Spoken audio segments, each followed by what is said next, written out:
Welcome to Caribbean Tea. From St. Vincent, Kendall Morgan, in Georgetown, Guyana, Dennis Cabral, and I am Vivian Williams in New York. Before I advise the Minister of Home Affairs to issue what is called an instruction to proceed, I also and other legal authorities in Guyana had to scrutinize the documents to ensure that that requirement is satisfied. Every time the court rules against this government, a vile attempt to discredit the judge's integrity and professionalism is launched.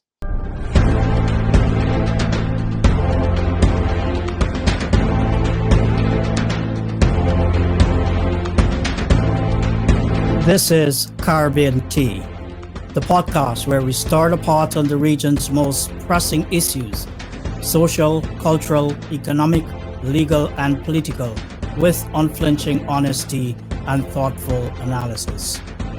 Every country has its defining stories about survival, struggle, reinvention, stories about the people who build, who take risk, rise and fall, and the forces that elevate or topple them. Guyana is no different, a nation that, for the most of its post-independence life, sat in the shadows of the global economy, poor, indebted, overlooked. A country where hope felt like a luxury, and where the great resource was the sheer endurance of its people. But everything changed, suddenly, dramatically, when the Atlantic gave up its secrets, when crude oil, billions of barrels of it, was found sitting off Guyana's coast, a discovery that transformed Guyana from one of the poorest nations in the hemisphere into the fastest growing economy in the world. Oil made Guyana wealthy and visible. But long before this petrostate era, long before Exxon tilted global spotlights towards Georgetown, Guyana was known for treasures. To understand how we arrive here, let's take a step back. Before Exxon, before Liza Phase 1, before Guyana became the world's newest petro elixir, before oil wells pierced its seabed, there was gold. Here, in the land European explorers believed held the mythical city of El Dorado, gold shaped economies, powered villages, built businesses, and sustained the country through decades of hardship. El Dorado was a myth, but the gold was real, and it powered Guyana's economy for generations. It created businessmen, it created political influence, it created entire communities that depended on its trade. And in the modern era, long before the global oil titans arrived, it created the space for the rise of the Mohammeds. They dominated the gold trade. They built logistics networks. They expanded into construction, land development, philanthropy, security, and commerce. And in so doing, they became something more than just successful businessmen. They became symbols of ambition, of possibility, and to some, of power itself. So when the oil boom arrived, when Guyana went from obscure to globally significant, the Mohammeds were well positioned to parlay their wealth and influence into the new sector. And this was the world into which Nasser Mohammed stepped, not as royalty, not as a political insider, but as a businessman who understood how the gold economy connected Guyana's rugged interior to buyers across the world. But just as the Mohammeds prepared to step into Guyana's oil fortune, just as they began aligning capital, partnerships, and capacity to enter the country's most profitable new sector, the United States intervened. Washington leveled sanctions, the kind usually reserved for drug traffickers, money launderers, oligarchs, and geopolitical actors, sanctions that instantly barred the Mohammeds from participating in Guyana's oil bonanza. Overnight, one of the country's most prominent business families found themselves cut off from the very resource their nation had just begun to enjoy. Guyana is now a strategic petroleum hub. Washington is watching closely. Political rivalries have deepened. The stakes, economic, political, and geopolitical, have never been higher. Hostile environment comes an 11-count U.S. federal indictment, the seizure of Guyanese gold in Miami, multiple sealed filings, and an extradition request that has electrified and divided a nation. Dramatic arrest, accusations of tax evasion in Guyana, claims of wire fraud in the United States, charges withdrawn in Georgetown, dockets sealed in Florida, and questions now hang over Guyana like a tropical storm. Is this a legitimate U.S. prosecution? Is this political targeting?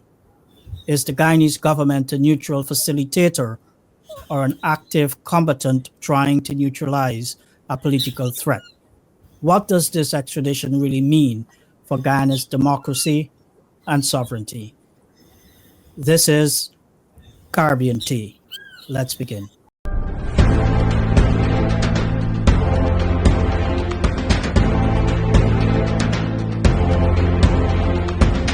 Vivian, is this really the extradition of the decade? I would say so, because it is a legal battle, a political test, a diplomatic flashpoint, a sovereignty challenge, and a referendum on Guyana's readiness for its new role on the world stage. No other Caribbean extradition in recent history has combined this level of economic disruption, this level of political consequence, and this level of U.S. strategic interest. None. What elevates this case? First, it is the first major extradition involving Guyana's emerging oil oligarchs. Charges touch foreign revenue systems, international finance, bribery, gold exports, money laundering, and dual sovereign jurisdiction. Then you have multiple sealed US filings, which may signal something extremely sensitive, such as cooperating witnesses or cooperators, foreign intelligence, or political implications. And Guyana's most powerful business family, plus the leader of the opposition, are involved in this particular extradition. Well, Vivian and Kendall, Guyana is not only the only country to have found itself in such a situation where we have seen nationals of Caribbean community countries being wanted in the United States, they having their own political connections. We look, for instance, at the case of Jamaica, where drug boss Christopher Dudus Coke was believed to have been aligned with the Bruce Golding administration back then. And there was heavy resistance by Mr. Coke. In fact, about 70 people were killed during the time that he had been holed up along with other co-conspirators in Tivoli Gardens. And of course, we knew that there was an inquiry and so on.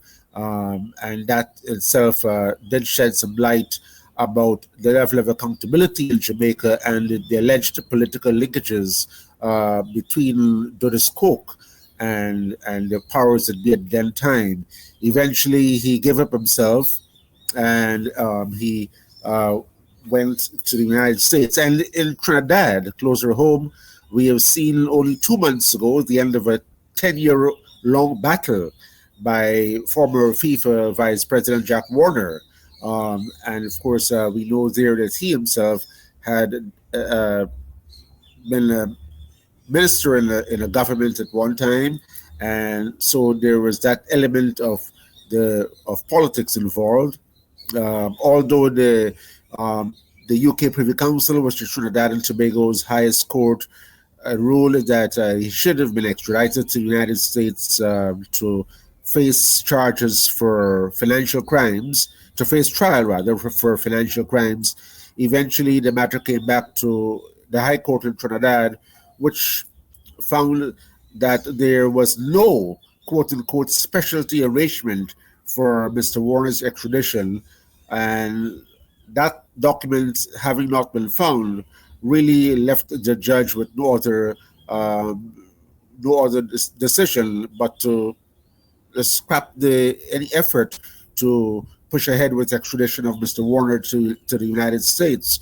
So here it is, we are seeing across the Caribbean notable cases of extradition by the United States, one successful, another failing ultimately, but both having political undertones in their own right. Dennis, the Christopher Dudus Coke and the Jack Warner cases are well known and indeed captivated the region and the world. However, legally, they were not as consequential as the MOHAMEDS case. Let's break that down. Christopher Dudus Coke, a shocking case filled with theatrics and violence, but that was really just a manhunt, not a legal battle. Dudus Coke triggered a national crisis in Jamaica. Tivoli Gardens exploded into violence, the military rolled in, and more than 70 civilians were killed in the manhunt to capture him. However, once Dudus was captured, there was no legal battle. Here's what people forget. Coke never challenged his extradition to the US. He waived his right to an extradition hearing. He voluntarily consented to be taken to the United States. In other words, there was no legal fight. No constitutional battle, no treaty dispute, no clash of sovereignties. Once the state found him, Coke effectively said, "Take me." So yes, the fallout was massive, but the extradition itself left no consequential legal footprint and no dangerous precedent was established. Then we have Jack Warner, 10 years of litigation, but the decision was easy. Jack Warner's saga stretched from 2015 to 2025, a decade of filings, appeals, and political theater. But let's be clear, he was being extradited for crimes connected to global football corruption, not Trinidad's domestic economy, nothing pertaining to his country's sovereignty. It was not a case with the potential to create any enduring legal precedent with implications for commerce, politics, and sovereignty. There was no stretching of U.S. extraterritorial jurisdiction. The case had implications for Warner and Warner alone. It was a long fight. Important? Yes. Transformational? No. There is one other case that we should mention here. It is the Odebrecht scandal. Odebrecht was massive. Billions in bribes, officials across 12 plus countries. U.S. financial wires heavily used, FBI, DOJ, SEC fully engaged. If the U.S. ever had a real extradition claim, this was it. And yet, Brazil refused to extradite Marcelo Odebrecht. Brazil prosecuted him domestically. The U.S. stepped back because Brazil asserted sovereign priority. Why? Because the crimes smack at the heart of Brazil's internal political economy, because the defendants were central to the country's governance and development, because Brazil said, our citizens, our corruption, our jurisdiction. And the United States respected that decision. In the MOHAMEDS case, Guyana is doing the opposite. So let's contrast the MOHAMEDS case with these three very important cases. And here's why the MOHAMEDS extradition is in a league of its own. It directly concerns Guyana's sovereign wealth, not drugs, not football, not corporate bribery. This case is about Guyana's tax revenue, Guyana's custom system, Guyana's gold exports, Guyana's regulatory integrity, and Guyana's economy on the verge of becoming the world's fastest growing oil state. None of the other extraditions implicated a country's core economic engine. And we should note that Brazil did not proceed with the extraditions in the Odebrecht case. The legal nexus to the US in the case of the MOHAMEDS is thin, far thinner than Coke, Warner, or Odebrecht. Coke trafficked drugs into the US. Warner used US financial systems in a global bribery scheme. Odebrecht flooded US banks with illicit transactions. The MOHAMEDS, the alleged offenses occurred in Guyana. The alleged victims are Guyanese institutions. The revenue loss is Guyana's. The US jurisdiction relies on a slender thread, a handful of communications, disputed wire transactions, and alleged concealment. There is no drugs, no smuggling in the US, and no US victim, no US revenue loss, no US corruption. This makes the extradition far more controversial and consequential because it pushes the outer limits of American extraterritorial powers. And for the first time, an extradition could reshape the political and commercial landscape of an oil-rich nation. The potential US precedent is also enormous. If this extradition succeeds, it signals the US can prosecute domestic economic activity in an oil-rich ally, even when the conduct harms the foreign state, not the United States. This is unprecedented, and it is not what was presented in the Coke, the Warner, or the Odebrecht case. The Odebrecht case is similar, but was dealt with differently. So, Dennis and Kendall, what I have here is an illustration of what the Odebrecht case looks like. Now, this is a case that involved two presidents of Brazil. You had current president Lula da Silva, who actually served prison term as a result of it. And you had Dilma Rousseff also had, I think, to resign as a result of this scandal, got ensnared in this scandal. So you also had major political figures and leaders of government in Guatemala and Peru and Panama and other states, a scandal that stretched across Latin America. So if you're talking about something that had impact on the United States, the Odebrecht scandal was it.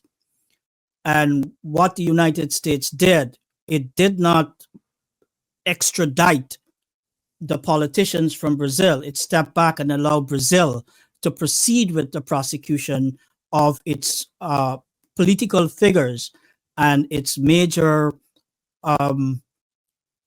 business figures. In fact, Brazil prosecuted 77 of them.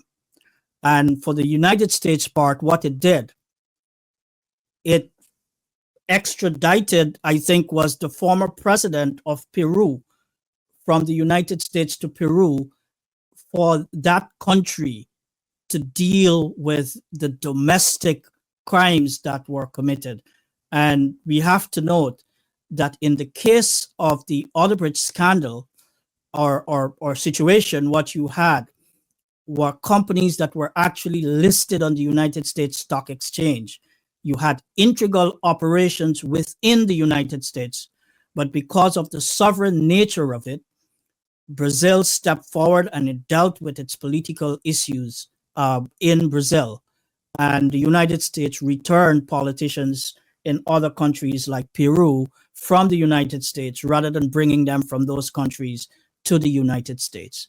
And this is a particular extradition case that we should pay attention to. And I think this Odebrecht scandal mirrors the MOHAMEDS case or the MOHAMEDS extradition case more closely than any other. It has the kind of flashpoints that we find present in the MOHAMEDS case that were not present in the Dudus Coke or the Jack Warner cases. And for this reason, I think we need to pay attention to this particular case. I want to bring in now a clip from Attorney General. Well, before I bring in the AG's clip, I don't know if you want to discuss, Dennis and Kendall, any thoughts on what we have been outlining so far?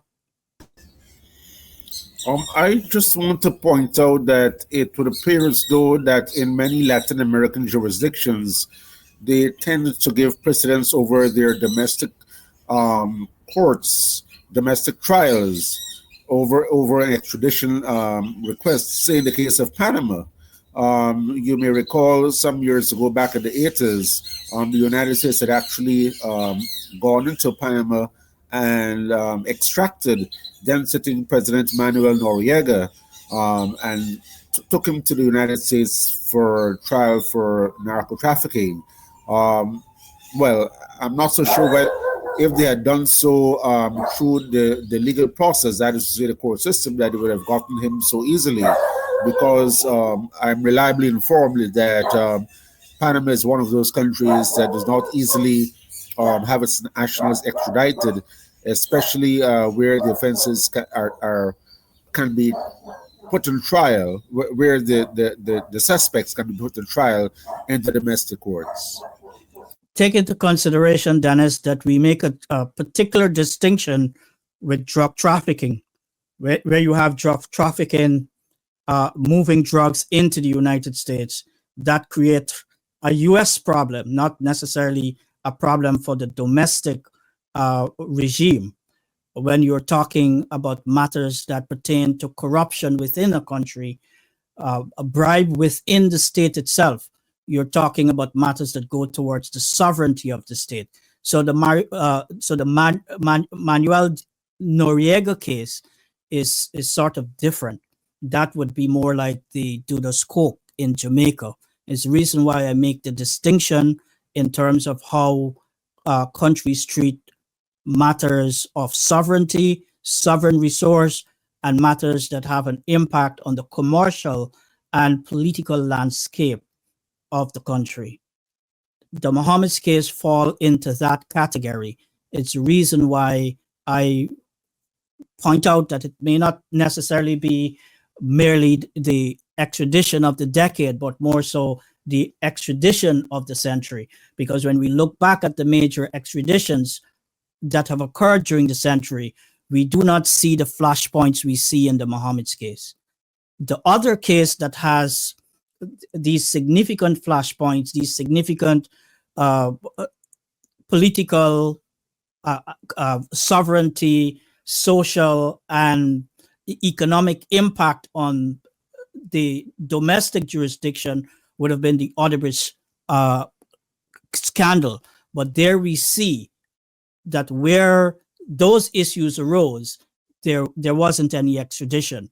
Extradition only came into play where you had strict crime and no impact on the country's political landscape and its sovereignty. And it's important to point that out. It's also important to point that out because to have an understanding of the concept of comity and how extraditions actually play out, not necessarily as a compulsion on the state, but there are these issues that states do consider in determining whether or not to proceed with an extradition or not to proceed with the extradition. And at this point, for contrast, I want to bring in the Attorney General of Guyana. Let's hear what he has to say in this clip. The government of Guyana is duty bound under its treaty obligations and under international law to accede to requests for extradition. And we have stated openly that we will discharge those obligations faithfully and in accordance with law, and in a manner that ensures that there is due process and the recognition of the constitutional rights of any Guyanese implicated. So, Dennis and Kendall, we listened to the Attorney General, and this is the point that I am trying to make. The disposition of Guyana, the Attorney General talks about Guyana being duty bound. The Odebrecht case is significant to show how states balance matters of sovereignty, matters of domestic commerce, and its international obligations or international cooperation. And in fact, the United States assisted Brazil in the prosecution of the domestic corruption that was prevalent. And we have to remember that that corruption was not simply located and limited to Brazil. It was corruption that actually spawned, I think, more than 12 states. It was an international corruption that encompassed several governments and brought in the financial system of the world in great depth. And so what you have is, this is how extraditions work. You look to see where there are matters of national significance, matters of national import, and you determine whether or not the particular case is a case proper for extradition or not. Let's step back for a moment and look at what's real and undeniable US jurisdiction look like, and then compare it to what we're seeing in the MOHAMEDS case. Let's start with go back to the Odebrecht case, the biggest corruption scandal in modern Latin America, a sprawling, sophisticated bribery machine that touched more than a dozen countries and moved like a multinational corporation of corruption. And here's the important part. As we pointed out a while ago, Odebrecht didn't just touch the US financial system, it ran straight through it. Billions in bribes and kickbacks flowed through US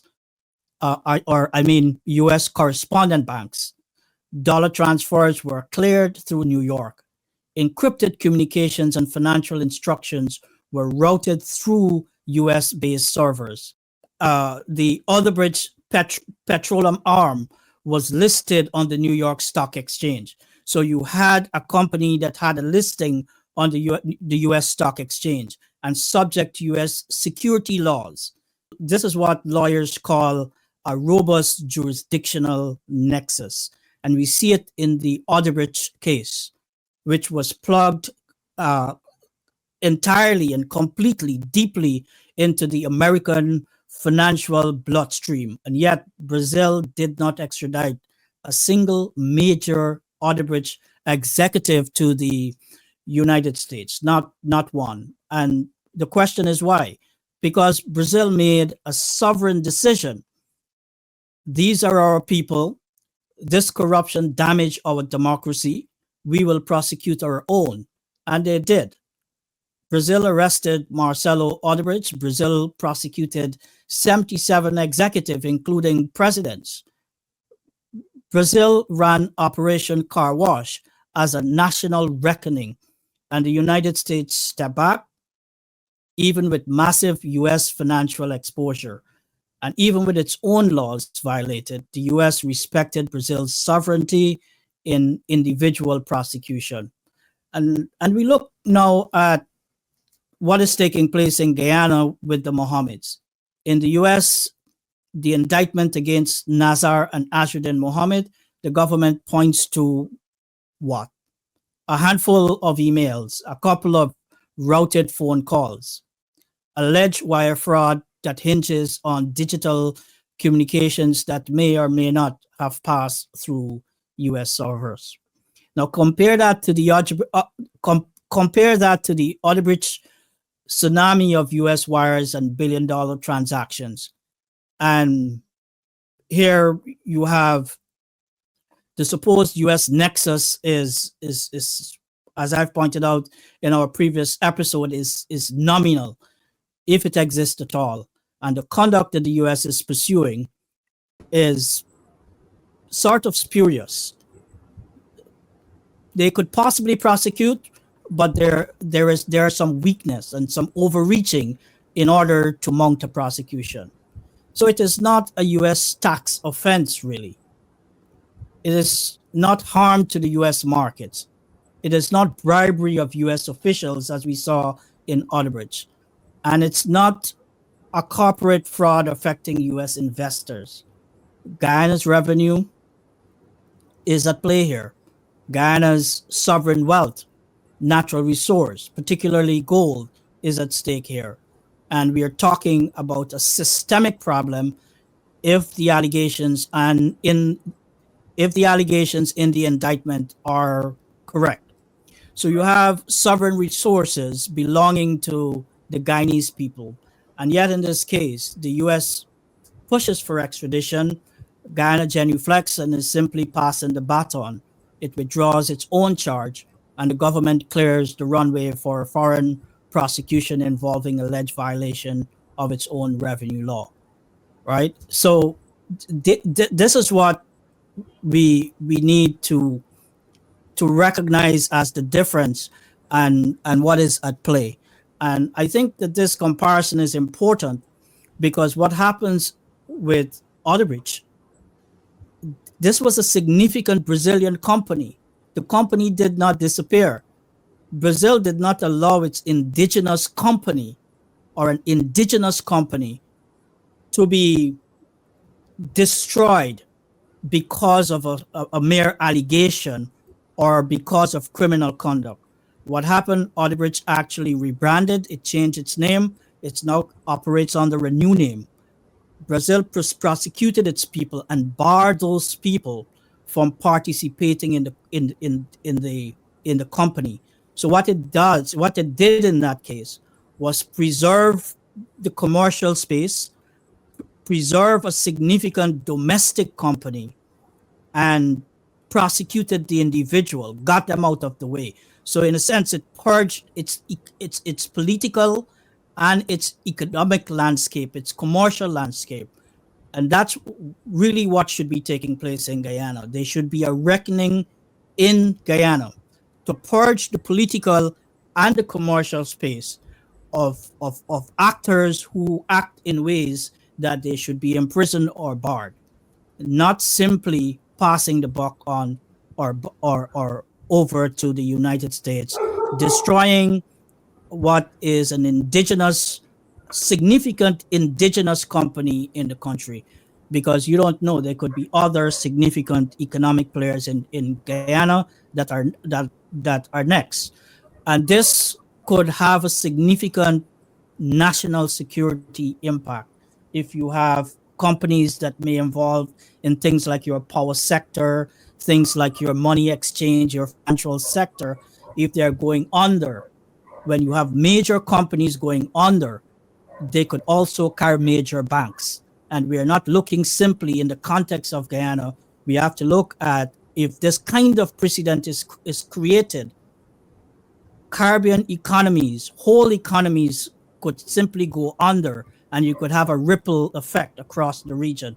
It's a reason why I continue to peg or plug the Mohammed's case as the extradition of the decade, and will go further to say the extradition of the century.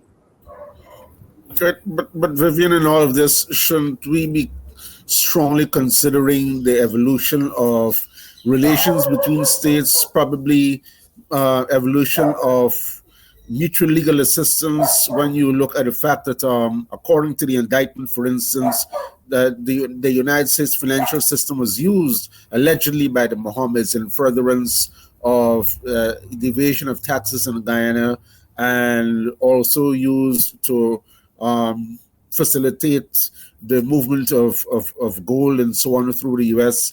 through communications and so on. Where does that leave the important element of enhanced mutual legal assistance and cooperation between states in fighting transnational crimes? In fact, it stressed the importance of mutual cooperation. The question is in which direction the cooperation is going. The point here, as in the case of the Odebrecht case, cooperation should move from the United States to Guyana. Guyana could assist, the United States could assist Guyana in the reckoning that is needed, not simply shifting and moving things to the United States. And for those who haven't seen the episodes that we have done before in this, go back and look at those episodes, because in those episodes we address the weaknesses in simply handing over the prosecution to the United States, and the potential problems of simply allowing U.S. extraterritorial jurisdiction to expand in this particular way. The important point here, Dennis, is that as sovereign, the Ministry of Foreign Affairs, when you have your foreign policy, and you have your Attorney General, the Ministry of Legal Affairs, you have to consider issues not just simply on a narrow basis. You have to look at what kind of precedent are you creating, what kind of national security risk you're creating, and you have national security consequences if you have issues pertaining to your economy. If your economy could collapse, and if you allow, for instance, extraterritorial jurisdiction to expand in a way that could impact your economy, you have national security risk at play. And that's why countries pay particular attention when you have conglomerates and very large corporate entities. You could have a request for U.S. indictment that result in a run on banks. Guyana is now an oil economy, and you could have a few players that are so significant, economic players in the country, that if you were to crush those entities, if Odebrecht was to be crushed by Brazil, simply taken off and out of the system, Brazil could have had an economic crisis on its hand, It's the reason why what happened, the bad executives are banned from participating in the company, but the company is preserved. That's not what we're seeing in Guyana, and that's why the precedent is important. So yes, increased cooperation, and you would expect countries in the region to begin to have a foreign policy that talks with the United States as to how the superior capacity of the United States could assist them to have a reckoning at home, a reckoning that ends corruption, and a reckoning that simply correct dysfunctional markets, a reckoning that levels the economic playing field within the country and within the region. If you do not do that, you could create significant destabilization of economies, and not only economies, but not only the single economy of a country, but economies across the region. Yes, Vivian, when you lay it out like that, the question practically asks itself, if Brazil could prosecute one of the biggest corruption scandals in history on its own soil, why is Guyana rushing to hand over two of its most influential businessmen on a far thinner U.S. nexus? And that gets us straight into the heart of segment 2, is Guyana facilitating an extradition or surrendering a sovereign responsibility? Let's talk about the treaty, the process, and the choices being made.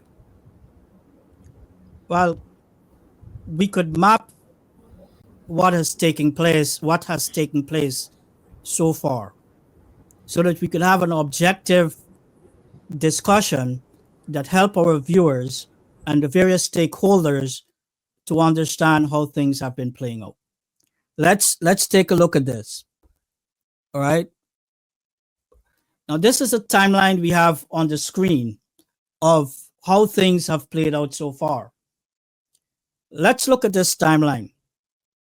We see in the timeline here that on October 30th, 2025, the United States transmitted, or its transmission of the extradition request was received by Guyana on that day, October 30th, 2025.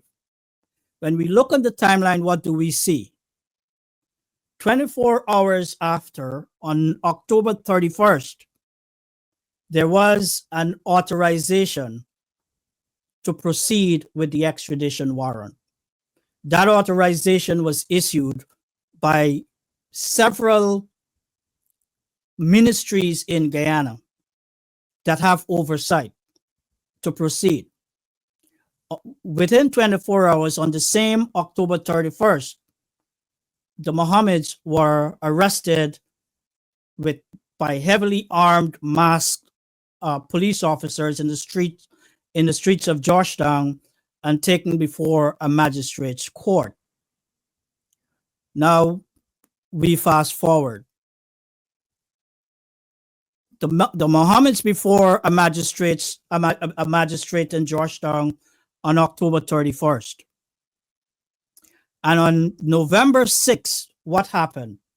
A few days after we aired a program that stated quite clearly and looked at the treaty, says that where you have a pending cases, discharge charges, or penalties not yet fulfilled, extradition cannot proceed. And therefore, on November 6th, the government then moved to withdraw cases that were pending prior to October 30th and October 31st. The government and the Guyana Revenue Authority again moved on November 12th to withdraw another set of criminal charges against the Mohammeds that were pending when the extradition request came in. Now, what does it tell you? It is simple.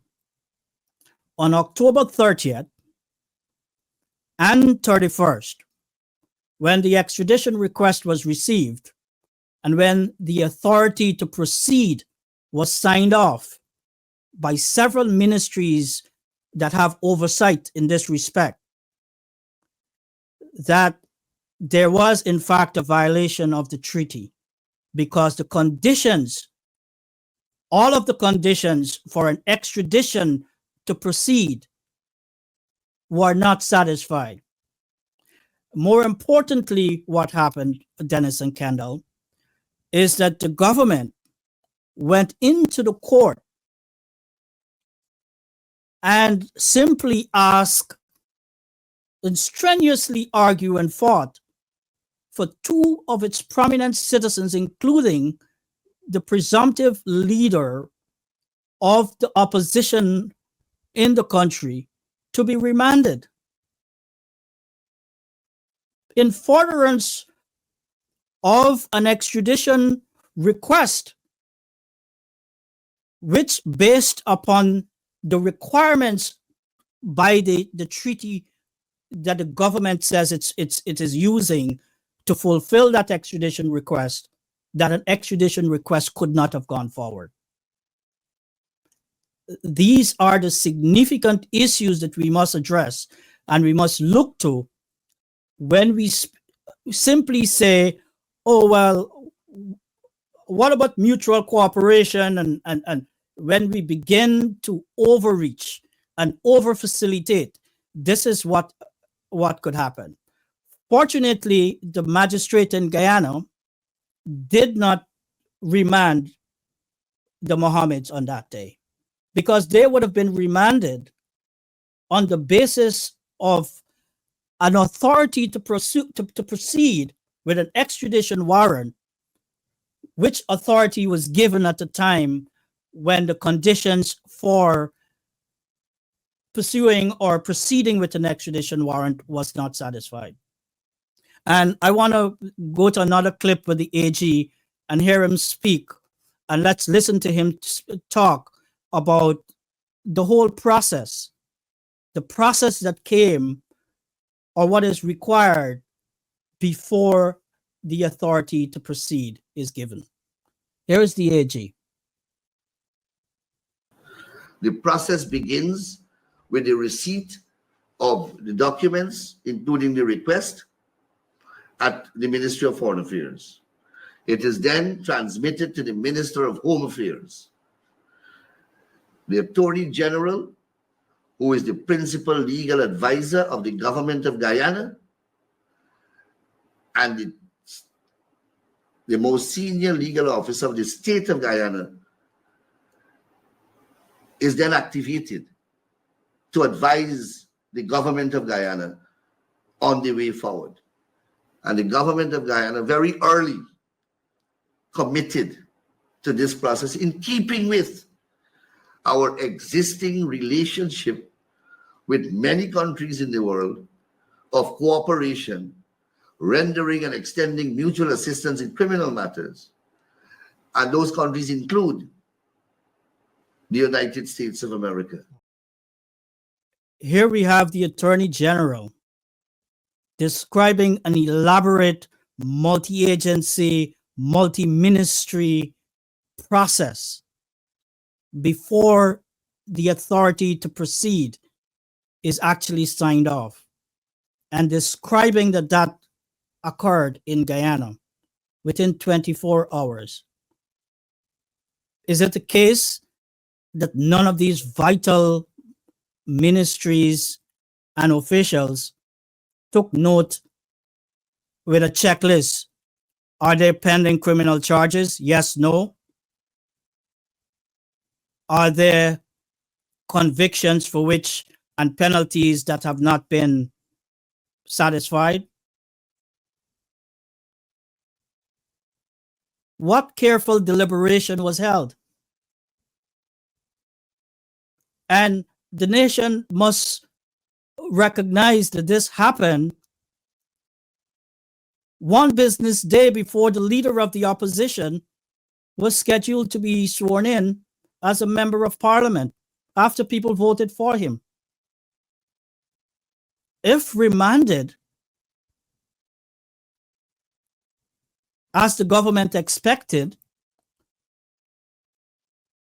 this could have affected the political landscape of the country and thwart the will of the people who voted for a particular party and a particular person who emerged as a leader of the opposition in the country.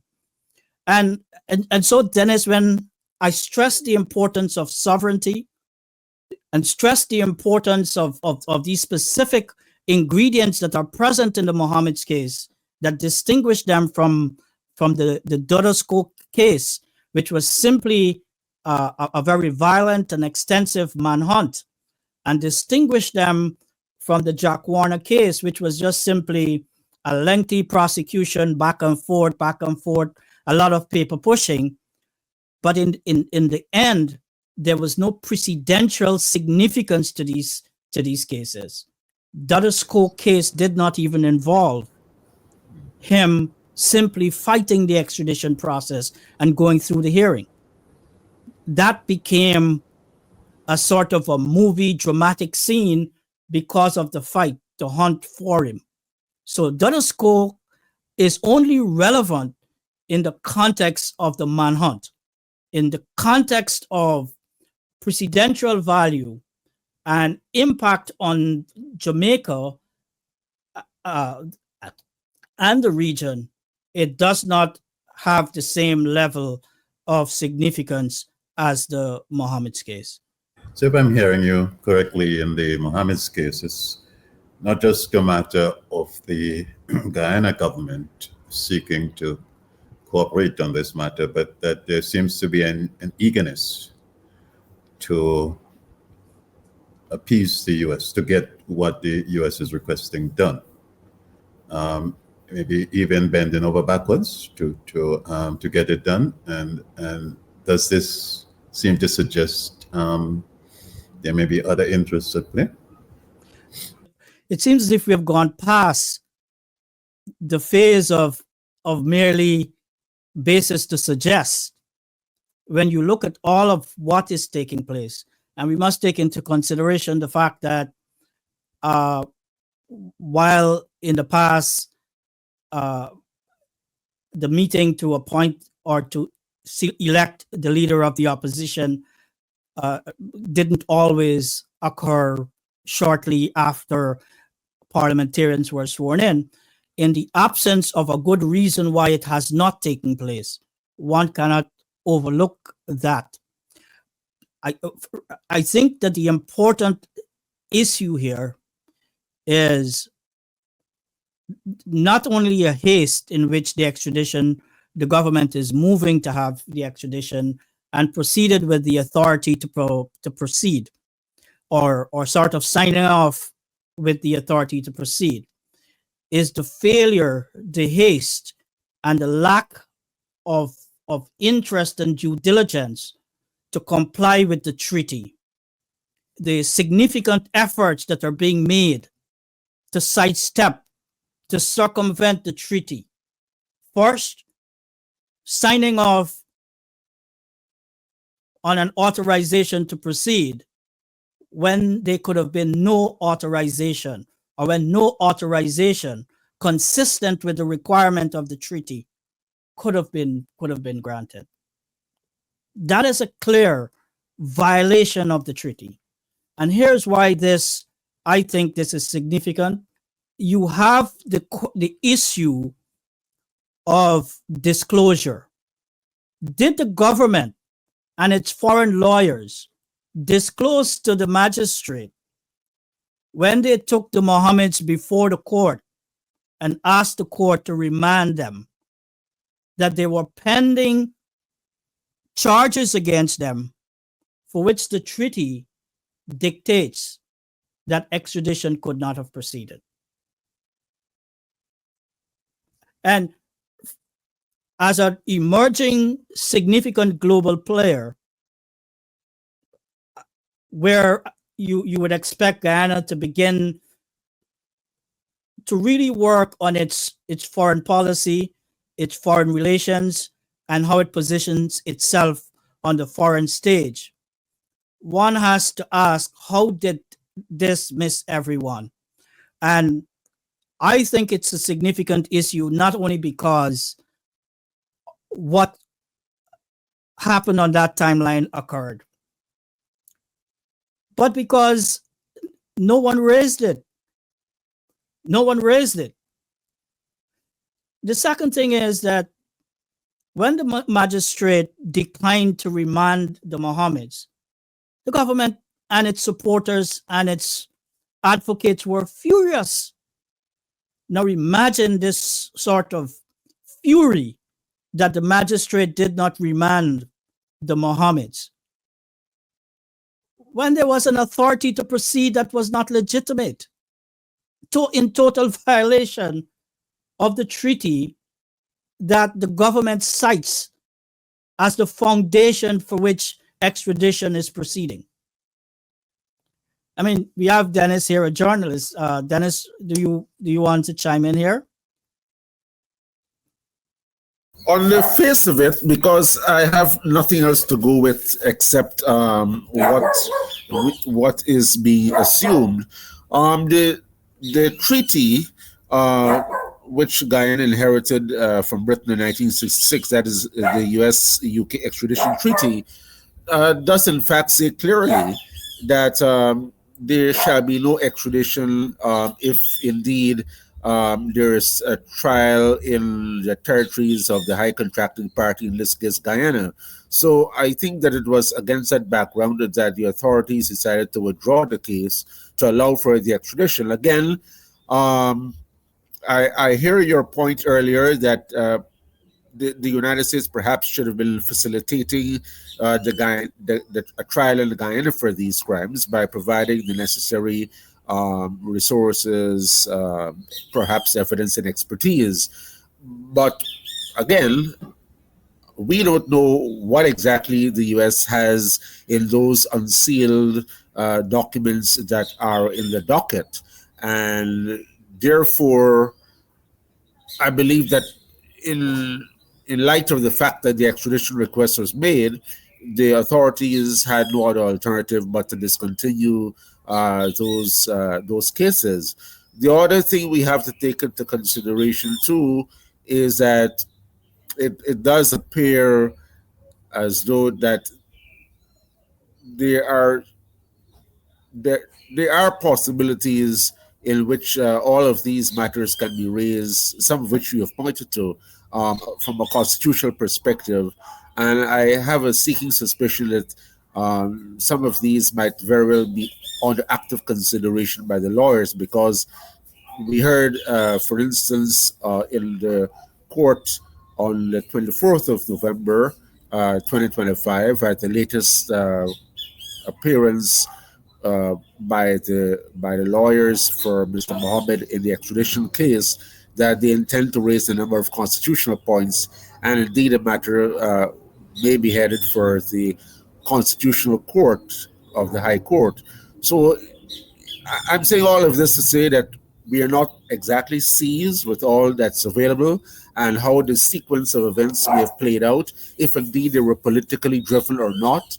And what I know for sure is that given the prominence of the Mohammeds, the fact that their lawyer had written to, I believe, the Home Affairs Minister, and probably carbon copy to the police commission, that they said that they would have been willing to have their client turned in once the extradition requests arrived in Guyana. But the point I was about to make really is that these things usually run like clockwork. I know in the past where there were extradition requests, once the request comes in, the police moves very swiftly to arrest the suspects and go through the court process almost immediately. There are instances where people decided they will waive their right to challenge, and therefore they go off to the United States in a jiffy to face trial in that country. But all of this also is taking center stage because of, one, the prominence of the Mohammeds as businessmen, two, the prominence of Azruddin Mohammed as a political figure.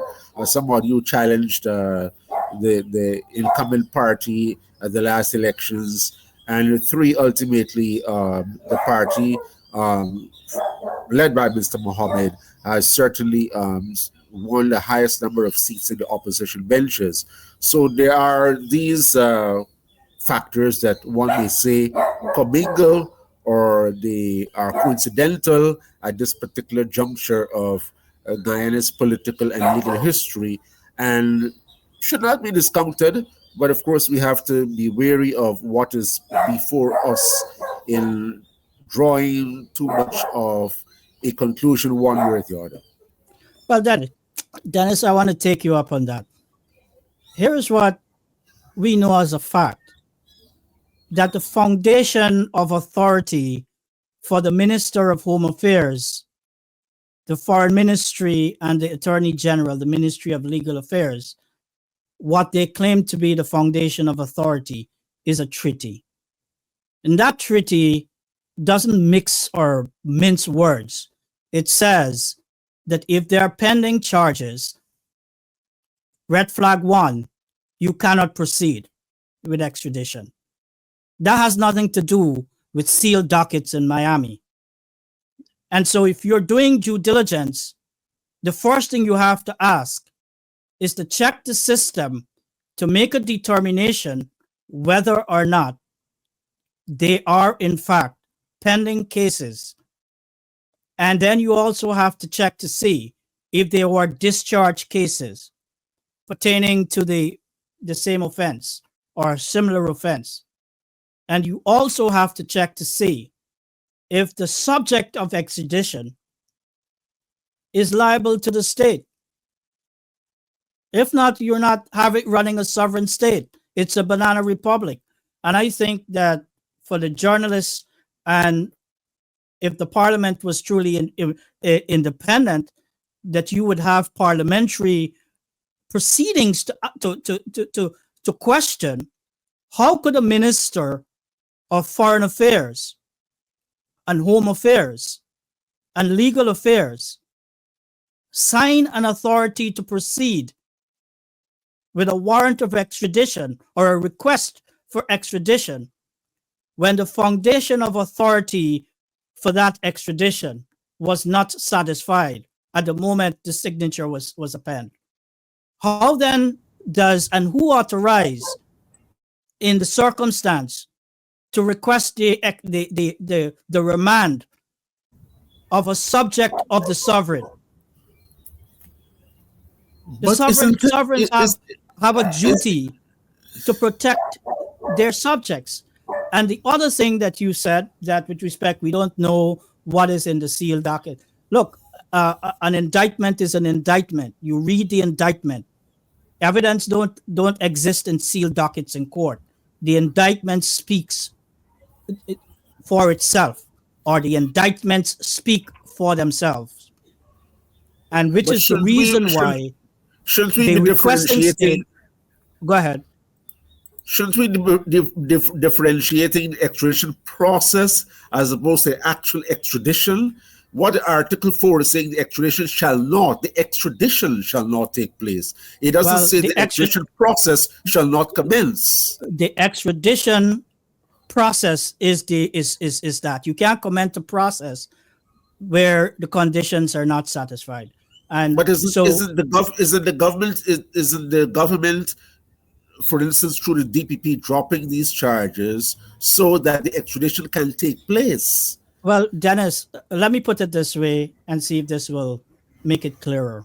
If you are barred from imprisoning me or jailing me, and my arrest is the process or the step, my arrest and you booking me at the police station are the necessary steps for the ultimate you locking me up.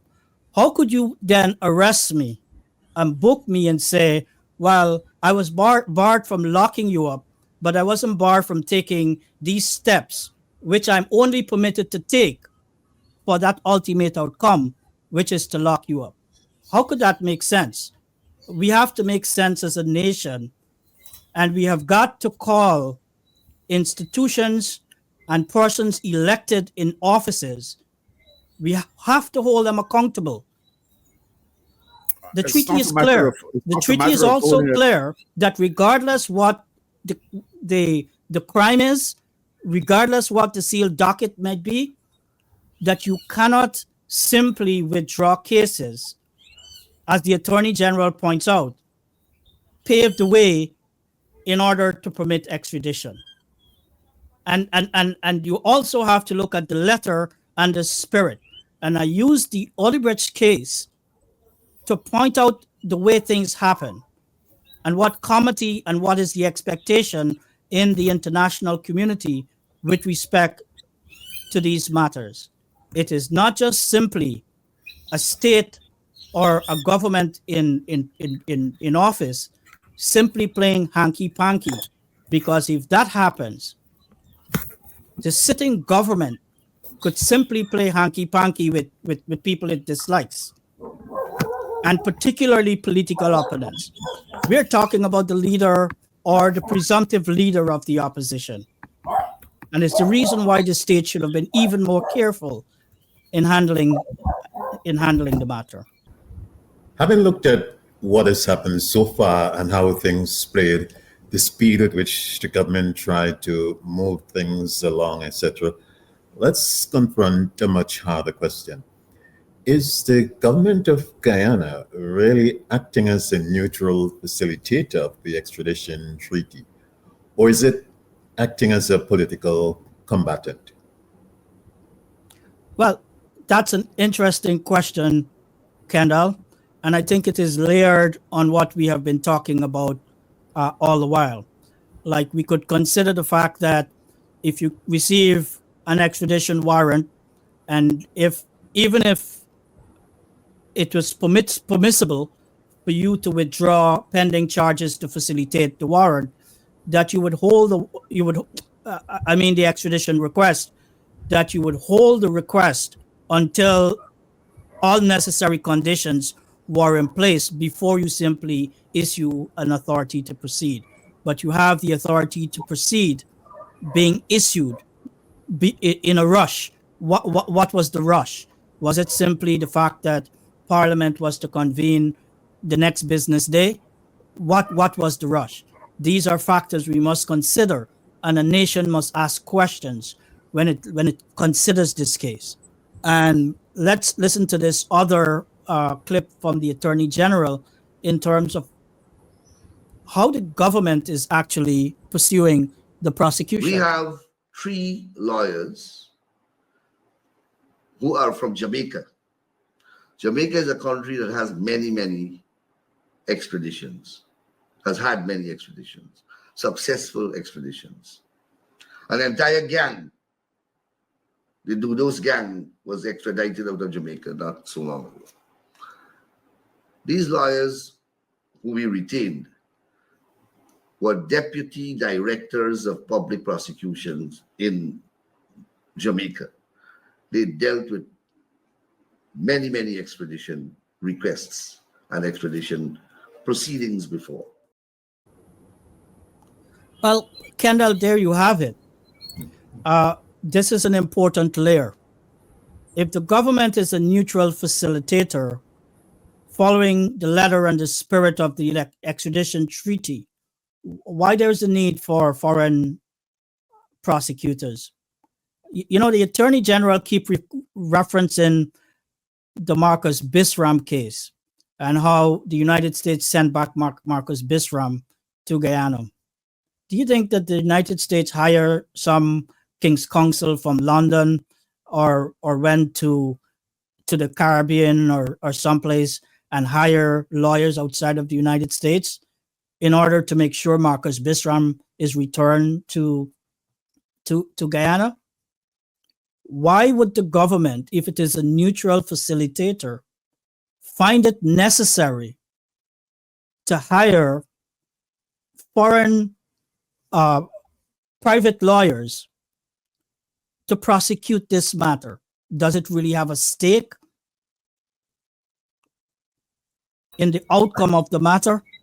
Or is it simply a facilitator of the request and it falls where it falls? Well, the observer, independent observer, might want to say that you go for somebody with experience in these matters to try to get the best outcome, and the best outcome for the authorities in Guyana seem to be able to facilitate the extradition. I would also say, Vivian, that notwithstanding what I said earlier, that it may be that a government is wary of the fact that they're dealing not only with a suspect in a alleged transnational criminal offense or offenses, but they're also dealing with a political opponent, and therefore they wanted to make it appear as far as possible that they were getting external lawyers, at least in the majority, to prosecute this case before the court here in Guyana, lest it be perceived that they are using local lawyers who may have a political interest to further. But at the same time, we also have to take into consideration that we have had very good lawyers, we have had very good prosecutors in Guyana who have fought not only extradition cases, but have fought on both sides of the legal divide, so to speak, or the major cases in the country successfully for their clients, whether it be the state or private. I think at some point in time, the question will have to be asked and answered. Is the country a banana republic or a strong sovereign state growing from strength to strength and is prepared to step into the international spotlight that has shifted upon it, existing and operating like a sovereign? In the United States, we have seen the Biden administration or a Democratic administration prosecuting matters against Republican adversaries. We have seen this current United States administration having to pursue several matters that involve rivals from its main opposition political party.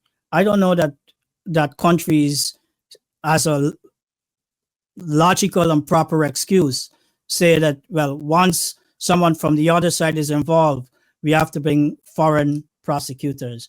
And I think the point is missed when we forget the significant foreign policy, sovereignty issues, and economic and political issues that are involved when you simply have someone who is not party to the depth of your foreign policy, the consequence of precedents on Guyana as a nation, its private sector, and all of the various landscapes that I've actually described. and the region to simply prosecute a matter as if it is an isolated individual matter, missing the big picture.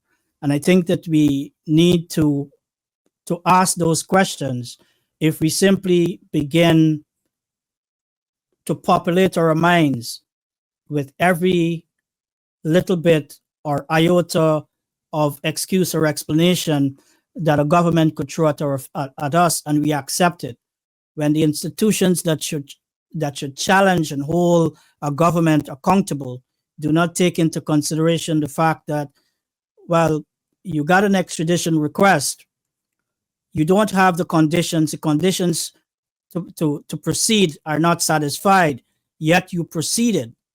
Was the United States holding a gun to your head and say, proceed by tomorrow? When we don't consider the fact that the same administration went to the court and asked to lock up the same political rivals when the conditions as required by the extradition treaty was not satisfied. When we consider all of those things in totality, that the fact that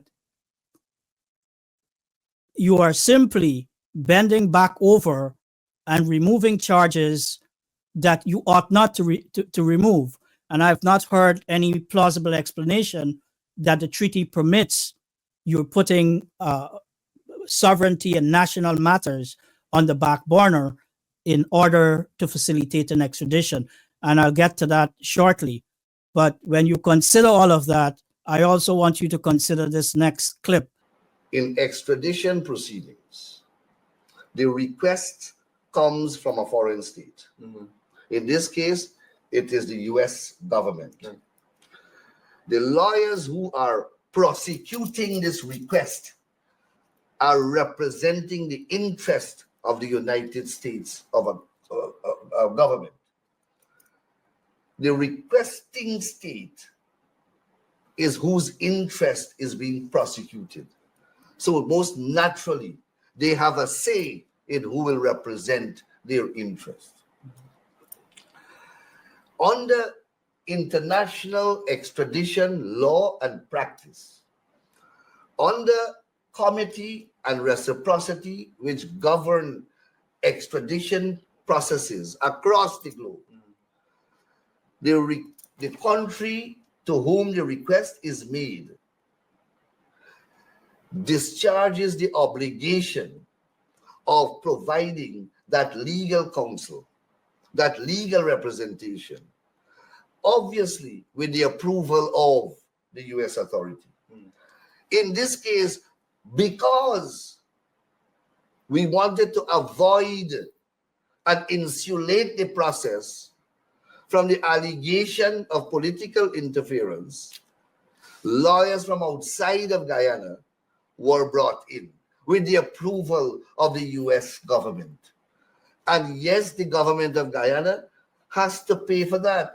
And the US government also requested Glenn Hanneman to represent their interest. Okay. What do you want Guyana to do?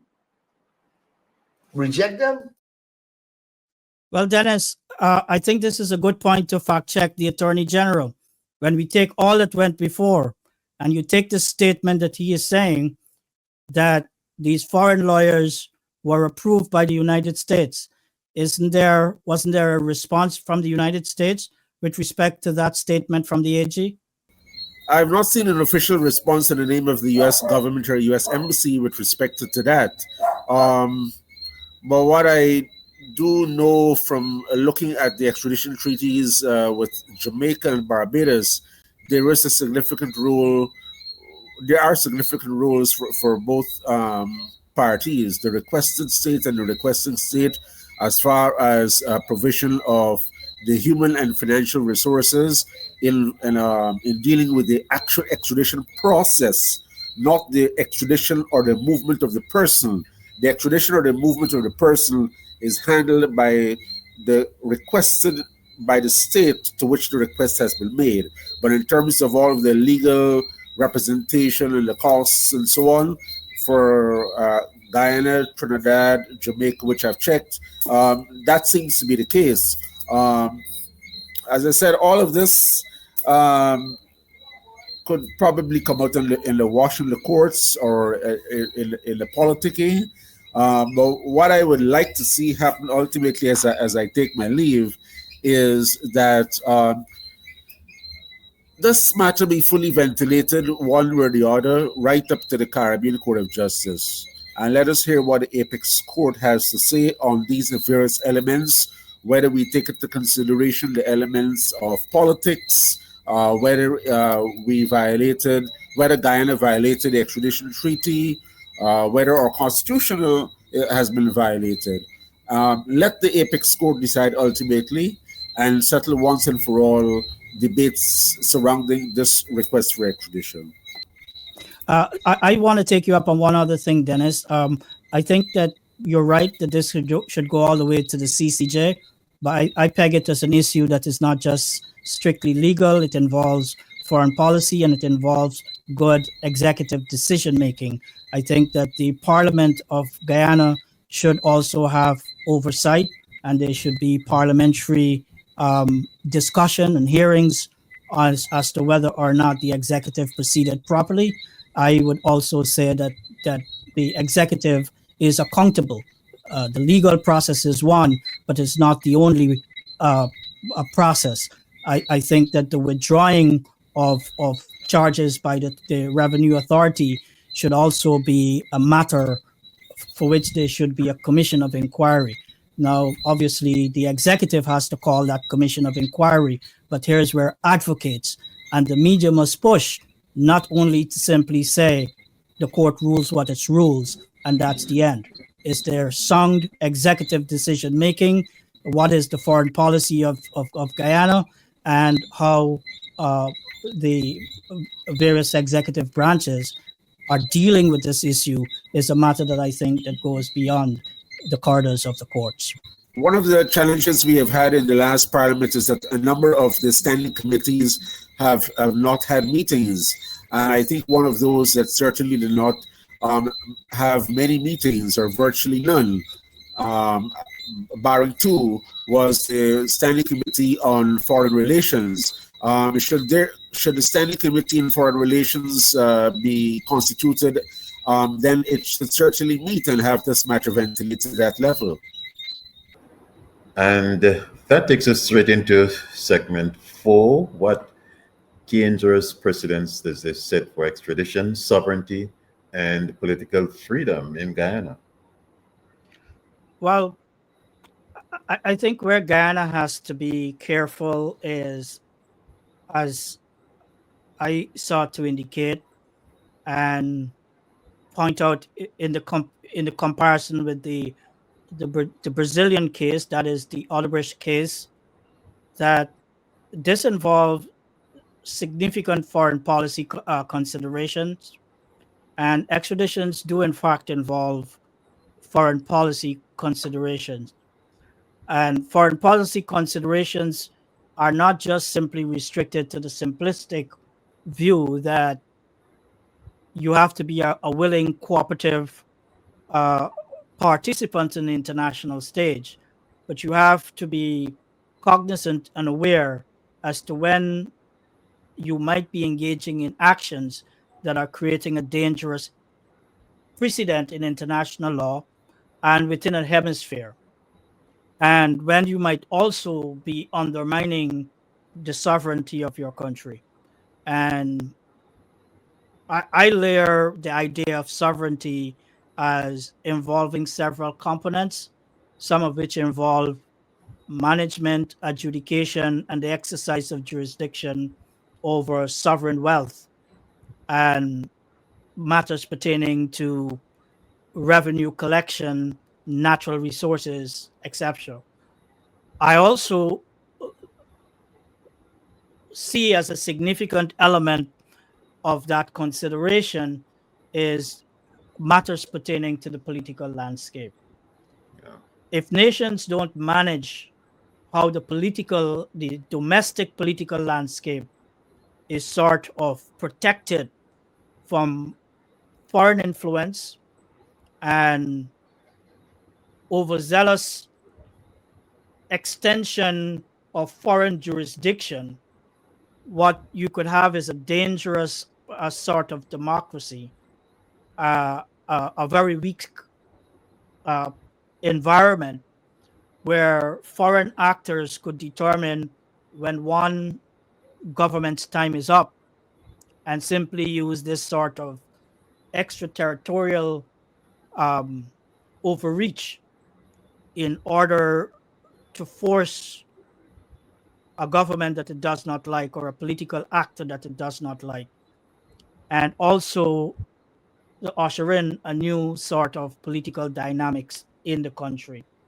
Particularly when you have oil, you do not want to have governments that seem not to be able to navigate the international uh, scene and to be able to speak.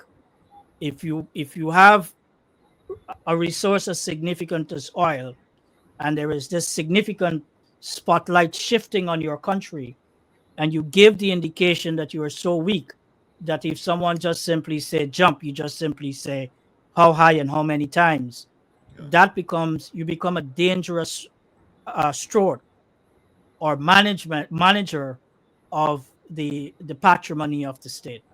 I and guess that and so picks when on. we begin to talk about the government not having any choice or not simply seeking to manage this situation well, we have to begin to ask the question if we're really showing too much of a weak hand too early in the game. Yeah, I was saying that if, as we've been saying, that the element that would be of concern to the U.S., where matters within the U.S. jurisdiction or flimsy at best, relating to perhaps email or other communications, if the precedent there being set to make it easier for the U.S. to drum up charges if it wishes to exercise control against a weak government in the Caribbean going forward. I think that's the point I'm trying to make, that if you create this precedent, you really can't step back from it because you're creating a precedent, and the United States could simply over leverage, right? Could simply overreach and sort of, when it doesn't like a political player, could engage, could use this kind of mechanism to ensure that that portion is kept out. So there certainly would be a case for the region to watch, It is a particularly case. political actors. It is a case for the region to pay attention. I think significantly, and this is where I think that the Odebrecht case is very important here, is what do you do with domestic industries and companies? If you create a way where it becomes so easy to destroy a company that might have spawned several generations and become a significant indigenous company, what you're simply saying to locals in the region, be careful how you build your empire, because by a simple overreach, and I point out a sort of some tenuous connection, could simply see the company completely destroyed. The Odebrecht case sets the template. What it what it did is preserve the company, preserve the indigenous company, and simply dealt with the officers of the company. For instance, you could bar an officer from becoming part of the executive of that or any other company, for either permanently or for a specified period of time. But the region cannot simply uh, view, or countries within the region cannot view their obligation in this sort of international community in the simplistic way the Attorney General of Guyana describes it, as you just simply, once you get an extradition request, you just simply manipulate any sort of extradition arrangement, any sort of laws or statutes that you have in order to just simply comply without even simply working things out and making sure that you don't have these sort of dangerous effects, because what you could have is entire companies, significant companies. And I stress this to point out the fact that the Mohammeds were such significant economic players in Guyana that and Guyana only has very few large economic players, large companies with the infrastructure and the capital to be able to participate in the oil industry. So, if, for instance, we see in Guyana one similar significant economic actor in Guyana being affected in this way, the country could well find that it does not have indigenous companies and indigenous economic actors with the strength to be able to deal with its own oil industry and a booming economic development, and having to rely on foreign companies. It takes a while for companies to actually rise up, and you can't just simply uh, overreach or allow an overreaching that destroys an entire company. The United States is not going to destroy Ford based upon a request that it gets from some other country or based upon some allegation in some other country. It's not going to do that. You could have some sort of uh, significant economic warfare taking place where countries, through these kinds of extension of jurisdiction, are wiping out your economic players in your country. The United States is not going to wipe out Tesla. It's not going to wipe out uh, companies that have significant potential to help its economy to grow and to help in the development of indigenous industries. And I think that you have to look at it in these sort of contexts, which is why, for me, it is not as simplistic as our government, as the government of Guyana, has so far taken the issue.